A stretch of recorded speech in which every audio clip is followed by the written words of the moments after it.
You've seen the headlines, "The End of Chocolate," or "Say Goodbye to Your Morning Coffee." It sounds like a dystopian novel, but there's real concern behind the hype. The truth? These foods, cocoa, coffee, bananas, olive oil, and oranges, aren't vanishing overnight, but they are under threat. Climate change, disease, and economic pressures are making them harder to grow and more expensive to buy. In this video, we'll break down the real reasons these 5 foods are in trouble, and what it means for all of us. Let's move past the panic and get to the facts. Here's what's really happening to your favorite foods. Chocolate starts with the fragile cocoa bean, grown mostly in West Africa, specifically Côte d'Ivoire and Ghana. This concentration is risky. Any disruption in these regions shakes the entire global supply. Climate change is making things worse. Rising temperatures and erratic rainfall stress cacao trees, reducing yields. These stressed trees are more vulnerable to diseases like cacao swollen shoot virus, CSSV, which kills trees slowly and devastates farmers' livelihoods. The only way to stop CSSV? Cut down infected trees and start over, years without income for small farmers.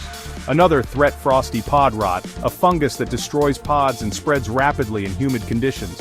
Both diseases are getting worse as the climate changes, creating a vicious cycle. Farmers, already earning little, can't afford the tools or new tree varieties needed to fight back. This leads to deforestation as they clear new land, which in turn worsens climate change. Demand for chocolate keeps rising, but supply is struggling to keep up. Prices are climbing. The real risk isn't chocolate disappearing overnight, but a slow, expensive decline.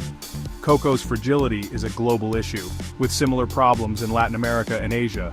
The future of chocolate depends on breaking this cycle, supporting farmers, investing in disease-resistant crops, and protecting the environment.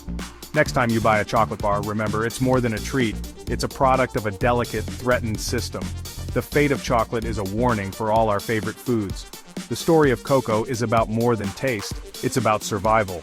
The world's sweet tooth is at risk, and the solution starts with understanding the problem. If we want chocolate in the future, we need to act now. The challenges are real, but so are the opportunities for change.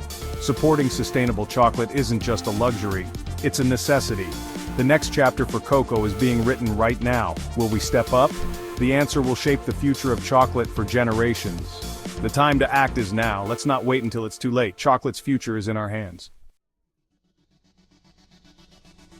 Coffee fuels our mornings, but its future is uncertain. Arabica coffee, the world's favorite, needs a narrow climate window, cool, high altitude, and stable. As temperatures rise, these zones are shrinking, pushing farmers higher up mountains, until there's nowhere left to go. By 2050, half of today's Arabica growing land could be unsuitable. Warming also fuels coffee leaf rust, a fungus that devastates crops and livelihoods. Outbreaks have already wiped out farms and jobs across Central America.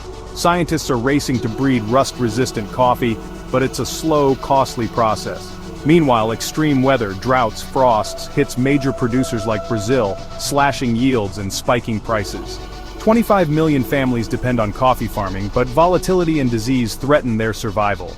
Robusta coffee is hardier but lacks the flavor of Arabica, so your favorite brew may change. The coffee crisis is about more than price. It's about people, ecosystems, and the future of a global ritual. Every cup connects you to farmers battling climate and disease. The next time you sip your coffee, remember, its journey is getting harder. The future of coffee depends on innovation, support for farmers, and sustainable choices. The world's morning routine is at risk. We can't take coffee for granted. The story of coffee is a wake-up call for us all. The choices we make now will decide if coffee remains a daily comfort. The clock is ticking for coffee. Let's not sleep through the crisis. The future of your morning cup is in our hands. Will we answer the call? The time to act is now. Bananas are a global staple, but the Cavendish, the banana we all know, is dangerously vulnerable. Every Cavendish is a genetic clone, making the entire crop susceptible to disease. Enter Panama disease TR4, a soil-borne fungus that kills banana plants and lingers in the soil for decades. Once TR4 arrives, there's no cure, just dead plants and unusable land. This isn't the first time. The Gros Michel banana was wiped out by an earlier Panama disease strain. Now, TR4 is spreading across Asia, Africa, and Latin America, the heart of banana exports. The fungus travels easily, making containment nearly impossible. For countries reliant on banana exports, TR4 threatens economies and millions of jobs. Scientists are racing to breed or engineer a resistant banana, but it's a massive challenge. There are thousands of banana varieties, but few meet commercial needs. Even if a new banana is found, convincing the world to switch is another hurdle.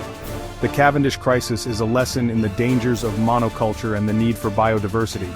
Our demand for cheap, uniform bananas has created a fragile system. The banana's future depends on innovation, diversity, and global cooperation. The fruit in your lunchbox is a symbol of a food system on the edge.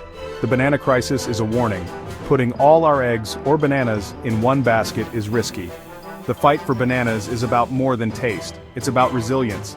The next banana could be very different from today's. The story isn't over, but the stakes are high. The future of bananas is uncertain, but not hopeless. Change is possible, if we act now. The banana's survival depends on us. Let's not slip up. The time to protect bananas is now. The lesson: diversity is strength. Olive oil, liquid gold, is facing a crisis in its Mediterranean heartland. Droughts and record heat waves are stressing even hardy olive trees, slashing yields and shrinking harvests. Spain, the world's top producer, has seen catastrophic drops in production. This isn't a one-off, it's a long-term trend as the region becomes hotter and drier. On top of climate, a deadly bacterium, Xylella fastidiosa, is killing millions of olive trees. There's no cure. Infected trees and their neighbors must be destroyed to contain the spread. The result: devastated landscapes, lost heritage, and economic pain for farmers. With supply down and demand steady, prices for olive oil have soared, turning a kitchen staple into a luxury. High prices have even led to theft and fraud, diluting real olive oil with cheaper oils. Farmers and scientists are fighting back with better irrigation and breeding for disease resistance, but solutions take time. The challenges facing olive oil show that even ancient crops aren't immune to modern threats. The Mediterranean's iconic groves are at risk, and so is the future of olive oil. The story of olive oil is a warning. Climate and disease can upend even the oldest traditions. The future of liquid gold depends on innovation and resilience. The choices we make now will shape what's on our tables tomorrow. Olive oil's fate is a test for global agriculture. Will we rise to the challenge? The answer will define the next chapter for this ancient food. The time to act is now. The Mediterranean's legacy is on the line.